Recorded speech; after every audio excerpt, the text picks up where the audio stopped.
Seconde partie de ce numéro de votre émission Planète Idéale consacrée à la protection de notre biodiversité. Nous parlons de ce rapport 2018 du Fonds mondial pour la nature qui tire la sonnette d'alarme face à la destruction de notre biodiversité. Et c'est avec Claes Tino, directeur exécutif de l'ONG EDI. Alors, monsieur Tino, certains pays comme le Kenya renforcent des mesures de protection des animaux, des éléphants, de ces pachydermes.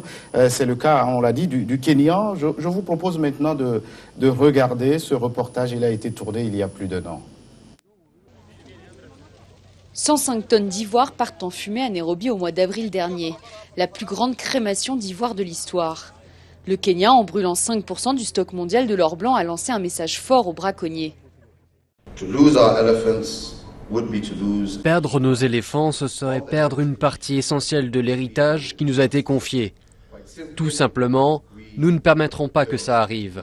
Nous ne serons pas les Africains qui sont restés sans rien faire devant la disparition des éléphants. Face à une recrudescence des massacres d'éléphants et de rhinocéros, les différents pays africains s'équipent. Des patrouilles canines, des formations militaires pour les rangers des parcs ou encore des équipements high-tech, drones, caméras thermiques, armes automatiques. La lutte contre le braconnage ressemble de plus en plus à une guerre que les pays africains ne pourront pas gagner seuls. Si le monde veut continuer à avoir des espèces comme les rhinocéros et les éléphants en liberté, alors il faut que tout le monde apporte son aide. Ce serait injuste de laisser ce problème aux pays africains et d'espérer que les pays africains gèrent ce problème. C'est une problématique internationale.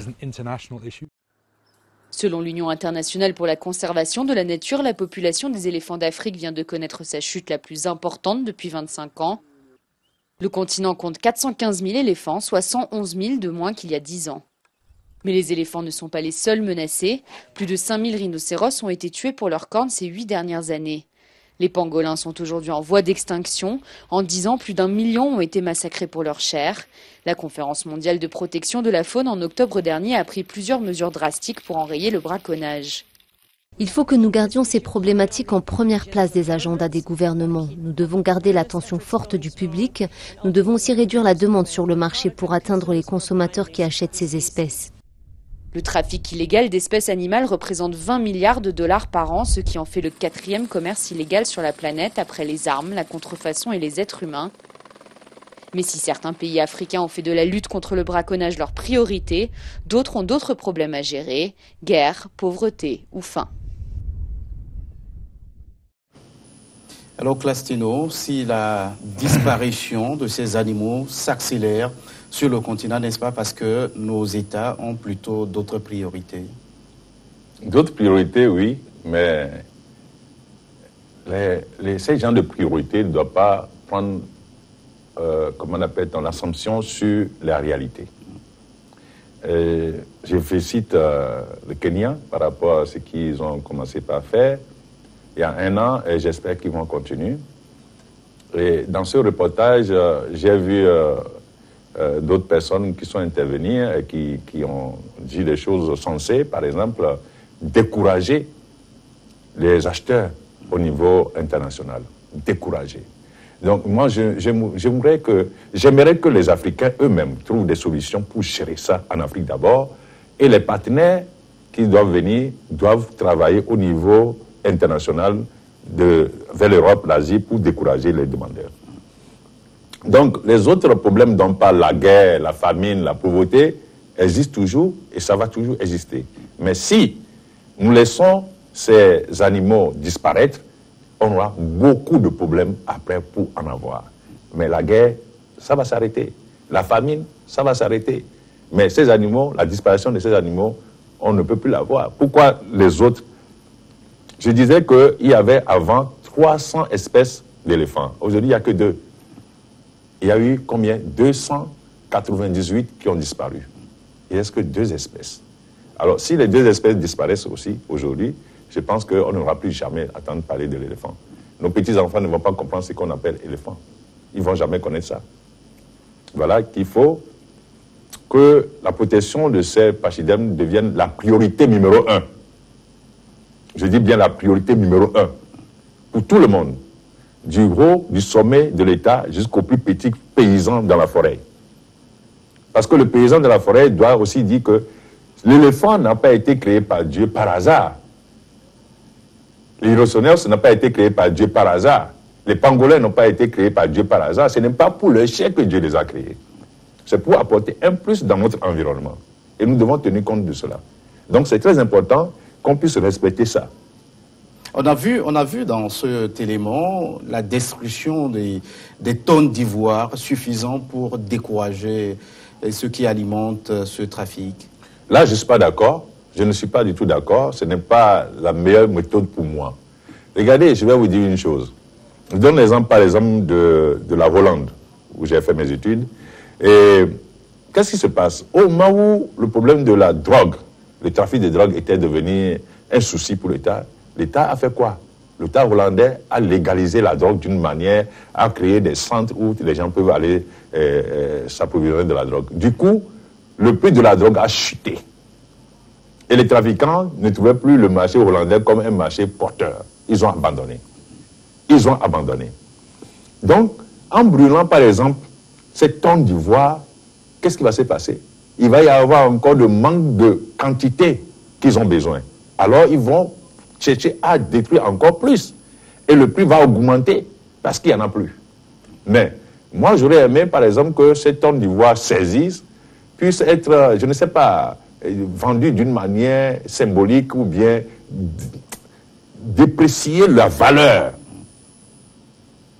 Ainsi, les gens vont dire, ça ne coûte plus rien. À quoi bon aller tuer un éléphant? Parce que le kilo d'ivoire aujourd'hui est à 1000 €. Un kilo d'ivoire est à 1000 €.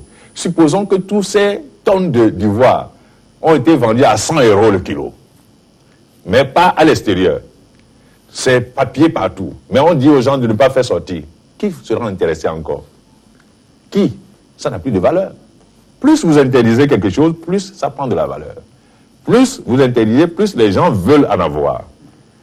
C'était comme la cigarette. Au moins la cigarette était interdite. Au moins l'alcool était interdit. Mais les gens spéculaient et ça avait une valeur. Une fois qu'on a libéralisé ça, c'est fini. La valeur est perdue. La valeur est perdue. Mais ce n'est pas pour ça qu'il faut laisser les gens détruire les pachydermes à cause des défenses. Le gouvernement kenyan a pris une décision. Si tous les pays africains faisaient comme ça, en symbiose, le territoire, le continent africain va être surveillé. Par exemple, le Togo prend quelque chose comme ça. Avec les moyens de télécommunication, de communication aujourd'hui, le Togo fait la même chose, le Bénin fait la même chose, le Burkina Faso fait la même chose. La coordination des informations fera que les trafiquants et les braconniers, même s'ils ont le produit en main, ils vont sortir par quel pays? Par où ils vont sortir? Ils ont le produit, ils ne peuvent pas sortir. Ça ne sert plus à rien, donc ils vont dire que ce n'est pas la peine. Oui, on l'a vu aussi dans le reportage, la lutte contre le braconnage des animaux est une guerre que l'Afrique ne pourra pas gagner seule. Vous en êtes convaincu, vous aussi? Non, l'Afrique ne pouvait pas gagner seule dans quelles circonstances? Par exemple, lorsqu'on dit que l'Afrique ne peut pas gagner seule, je suis d'accord que l'Afrique ne peut pas gagner seule. Pourquoi? Si, au niveau de la demande, les autres ne font pas leur travail et que l'Afrique fait toujours seule le travail de protection et qu'il y a une forte demande encore, l'Afrique ne peut pas gagner seule. Mais si on empêche ceux qui sont en train de demander de l'autre côté de l'océan et que l'Afrique protège, l'Afrique peut gagner cette guerre. Là, dans ce cas-là, je suis d'accord avec eux. S'ils peuvent aider l'Afrique en empêchant que les produits rentrent chez eux. Quand ça quitte l'Afrique, ça rentre par l'aéroport d'un pays, par le port d'un pays européen. Qu'est-ce qu'ils font là-bas de leur côté? Alors, la forte demande dont on parle, c'est en Asie. Comment agir contre le marché asiatique? Mais les marchés asiatiques, les défenses d'éléphants ne s'évaporent pas de l'Afrique pour se retrouver par magie sur le territoire asiatique. Ça part par l'aéroport, ça part par le port. Pourquoi l'Asie n'arrive pas à arrêter ça là-bas? Pourquoi l'Asie n'arrive pas à interdire l'entrée sur le territoire ou bien faire quelque chose pour décourager ceux qui dépensent de l'argent dedans? Si l'Asie veut aider l'Afrique par rapport à ça, l'Asie a les moyens. Si l'Europe veut aider l'Afrique par rapport à ça, l'Europe a les moyens. Je vous dis qu'une fois qu'il n'y aura plus de demandeurs, il n'y aura plus de fournisseurs. Et et c'est fini. Alors vous, acteurs de la société civile, vous dénoncez souvent ce que vous appelez la corruption sur la chaîne. Alors, elle se passe à quel niveau précisément? Ça se passe à tous les niveaux. À partir de, d'abord, même ceux qui sont les gardes forestiers. Ceux qui sont les gardes forestiers. Parmi eux, il y a des gens qui sont corrompus. Ils sont corrompus. Parce que ils peuvent voir. Par exemple, j'ai suivi la dernière fois un reportage où quelqu'un a tué les rhinocéros, il a coupé les défenses, il a caché dans une brousse, dans une forêt. Donc, parce qu'il a vu qu'il y avait les gardes, il a caché. Et qu'est-ce qui s'est passé?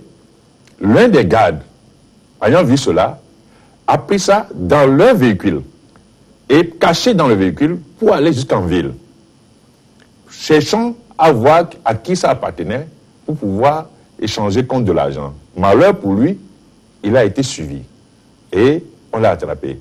Ça, c'est quelqu'un qui est corrompu. C'est quelqu'un qui est corrompu et qui aide ceux qui font ces gens de braconnage. Sinon, en voyant ça, moi à sa place, j'allais laisser ça à sa place et j'allais maintenant organiser une surveillance autour pour voir qui va venir chercher cela. Et à partir de là, vous allez attraper la personne et attraper tous les commanditaires. Donc la corruption commence par là-bas. Une fois que c'est rentré en ville, il y a aussi ceux qui, à l'aéroport, fouillent dans les bagages, ils l'ont vu, le monsieur sait qu'il a quelque chose, avant de laisser ses bagages, il glisse un billet de 2000 ou bien 1000 euros, il sait qu'il a une marchandise de 100 000 euros, il te donne 1000 euros, et lui aussi il voit l'argent, il ferme les yeux, ça rentre dans l'avion et c'est parti. Arrivé à destination, on le voit, mais on les laisse rentrer dans le pays. C'est ça, la corruption à tous les niveaux. La question que tout le monde se pose, à quoi servent les mesures de protection? À quoi servent les mesures de protection?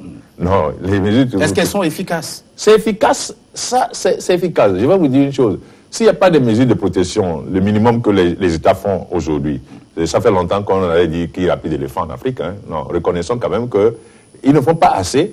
Ils ne font pas assez, je dis, mais ils font quand même le minimum. S'il n'y a pas ça, il n'y aura plus jamais d'éléphants. Regardez ce qui s'est passé au Togo ici, dans les années 90. À cause du vent de la démocratie, mal compris par les gens, ils ont détruit complètement la faune.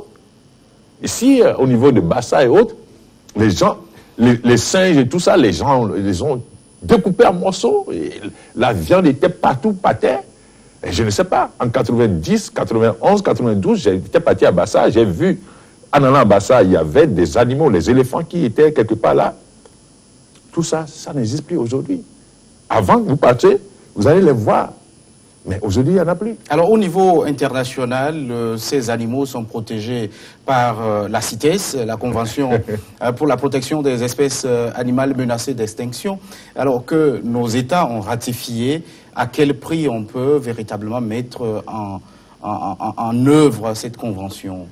La convention, moi, ces histoires de conventions, de traités, des trucs signés par les États et tout ça, je trouve que c'est du pipeau. Les gens ne font que signer des papiers et ça n'engage que ceux qui l'ont signé. La réalité se trouve dans le pratique de tous les jours que la population vit. Et regardez, CITES, normalement, c'est un élément qui doit protéger. Mais dans les textes de CITES aussi, on dit si tu as une autorisation, c'est-à-dire un certificat qui permet à ce que le truc rentre, ça veut dire que ça ne protège pas. C'est pour juste régulariser le commerce. Ça ne protège pas, ça n'interdit pas à 100%.